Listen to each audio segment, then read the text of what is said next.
আমি বলে দিলাম দাম কেন বলুন তো, আমার তো কোনো রাজনৈতিক ভবিষ্যৎ নেই। আমার সঙ্গে সবার মহব্বত আছে, সবার ভালোবাসা আছে, সবার সঙ্গে কথাবার্তা আছে, সবার সঙ্গে চলে আমার।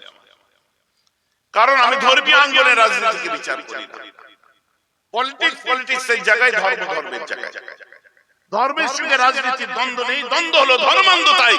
যখন গলে মিলে পাকিয়ে এক করে দেওয়া হয় তখনই দ্বন্দ্ব স্টার্ট হয়। জাতির জন্য, কওমের জন্য যারাই চিৎকার করে আমি তাদেরকে স্যালুট করি। এখানকার যে এমএলএ আমার ভাই, সেও চিৎকার করেছে, আমি স্যালুট করি। যারা যারা করেছে আমি স্যালুট করি। আলী ইউনিভার্সিটিকে ডিমনি ইউনিভার্সিটি থেকে বাঁচিয়েছিল যারা, তাদেরকেও স্যালুট করি। ভাই আমার কথা বুঝতে পারছেন? কিন্তু যেটা ভুল, সেটা রুলিং পার্টির ভুলটাও আমার চোখে ভুল লাগে, অপোজিশনের ভুলটাও ভুল লাগে। কোন আন্দোলন করতে দিল্লি যেতে হবে শুনলেও আমার কাছে সেটা যেমন ভুল লাগে, এসআইআর এর জন্য আবার বাংলার রাজপথে আন্দোলন হলে সেটাও আমার কাছে আবার কি রকম রহস্য লাগে যে আন্দোলন দিল্লিতে কেন নয়। আবার উল্টো দিকে যখন কোন পার্টিকে আপনার করলে তার ঈমান থাকবে না এই ফতোয়াও শুনি, আর উল্টো দিকে নিজের অংশীদাররা যখন বলে দেয় রাসূলের বদনাম করে, তার যখন বিরোধিতা হয় না, আমি সেটারও কন্ডেম করি। ভাই আমার কথা বুঝতে পারছেন? এইবার বলেন আমি কোন পার্টি? ভাই যে আবার কথা বোঝা যাচ্ছে, তোমাদের মগজে ঢুকবে না কেন বলো তো? তুমি ফুরফুরা শরীফকে রাজনীতির চোখে দেখছো, তাই আমাকে বিচার করার ক্ষমতা তোমাদের নেই, কারণ তুমি দাদা হুজুরকে রাজনীতির চোখে দেখছো, ফুরফুরাকে রাজনীতির চোখে দেখছো। টিএমসি এর একজন পীরজাদা আছে, টিএমসি ছেলেরা ফুরফুরাকে সেই পীরজাদার চোখে দেখছো।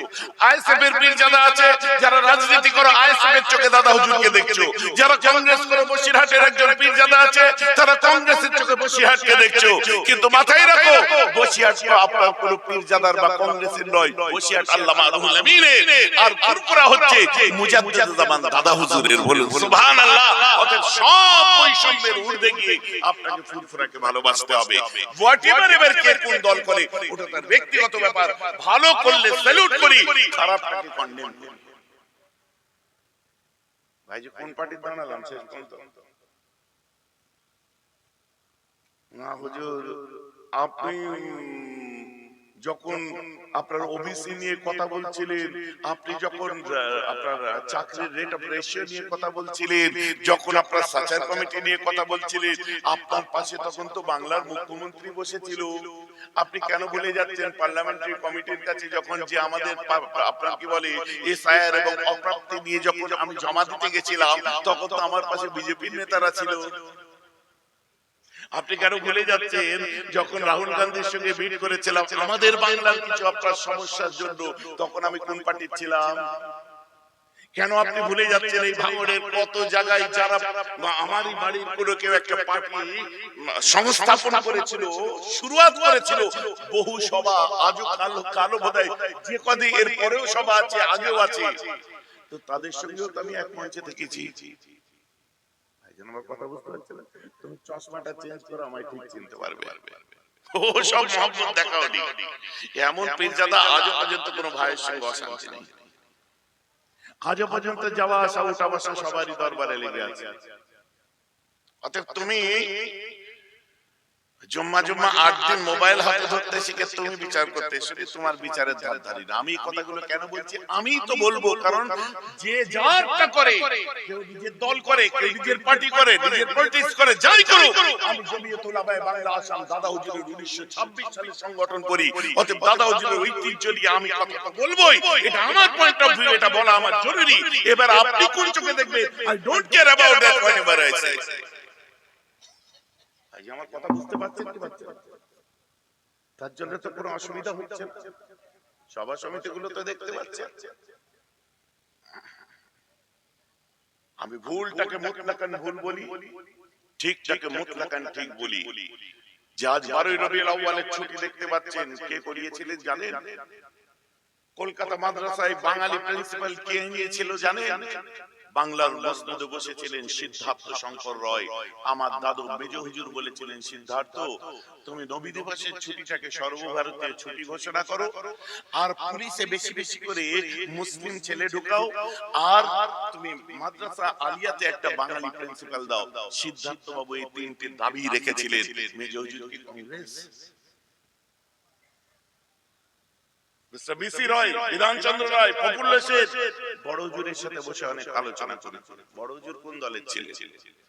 কৃষক প্রজাপার্টির নেতারা দাদা হুজুরের সঙ্গে বসেছে। ৯ নম্বর হালদার লেন। ইতিহাস আপনি আমায় শিখাচ্ছেন, আমি আমার দাদা হুজুরের মতো করে চলি, তার জন্য তোমাকে খারাপ লাগতে পারে।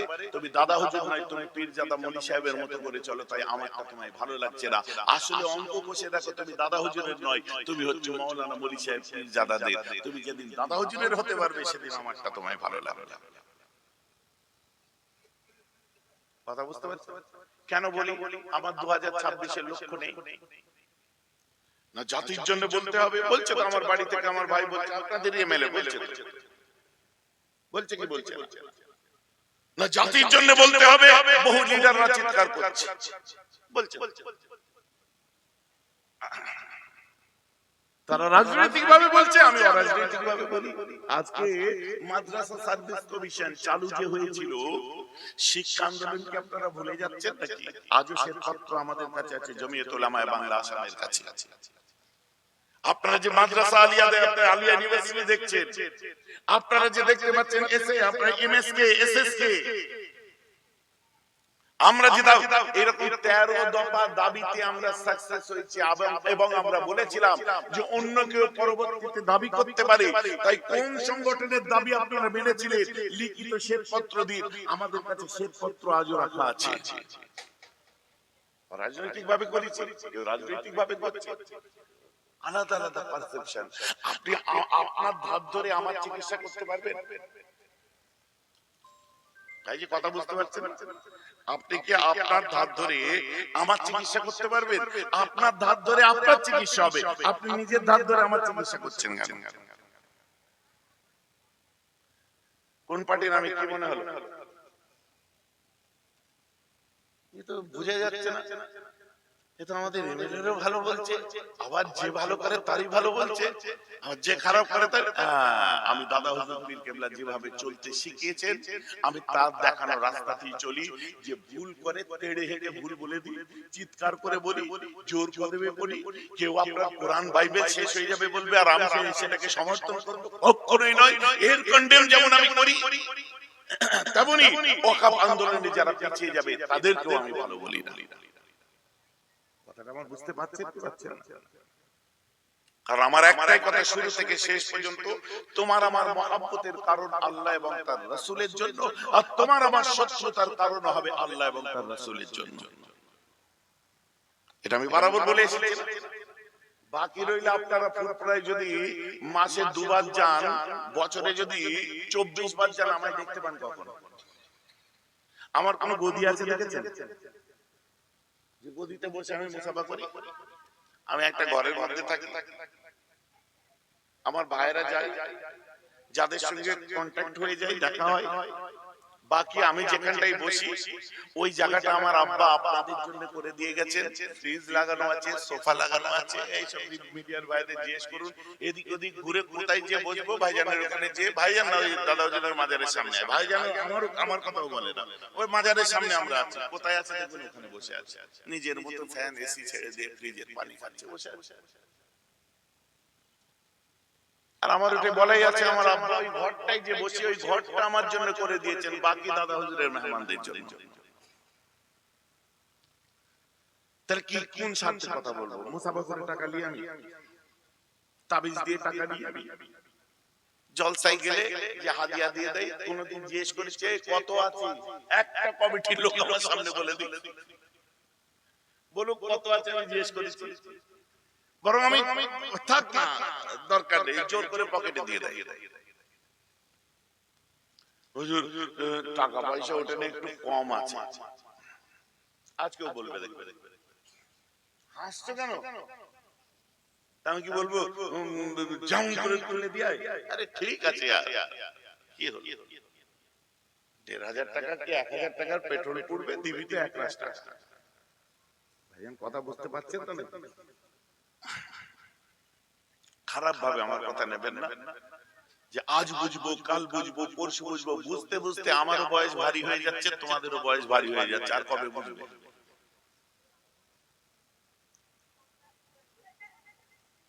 আমাদের লেভেল অফ স্ট্যান্ডার্ড যেটা, ওটাকে আমরা সব সময় মেনটেন করব। সমস্ত ভাইদেরকে বলি, আমি প্রত্যেক আলিম ওলামা থেকে শিক্ষিত ভদ্র মণ্ডলী, আপনারা যারা এসেছেন, মিডিয়া পার্সন যারা আছেন, প্রত্যেককে বলি লেভেল অফ স্ট্যান্ডার্ড আপনারা পালন করুন, ঠিক রাখুন। কি করব কি করব না, কি করতে হয় কি করতে হয় না, কোন জায়গায় কথা বলতে হয় কোন জায়গায় কথা বলতে নেই, এত কাদা ছড়াছড়ি চলছে, দেখতে পাচ্ছেন মিডিয়া খুললে দেখতে পাচ্ছেন। আল্লাহ শুকর, এরা আমাকে এতই ভালোবাসে, কোনদিন আমার কাছে ভাইজান কিছু বলবেন নাকি, না রে এখন এর মধ্যে আমায় জড়াস না, ঠিক আছে দ্বিতীয়বার আমাকে বলেন, একবার জিজ্ঞেস করে ফিতনা ফাসাদ দেখাতে পারবেন। হ্যাঁ, প্রয়োজন যখন হয়েছে তখন আমি মিডিয়ার সামনে এসেছি বলিষ্ঠ কণ্ঠে এবং আসার মতো করে এসেছি।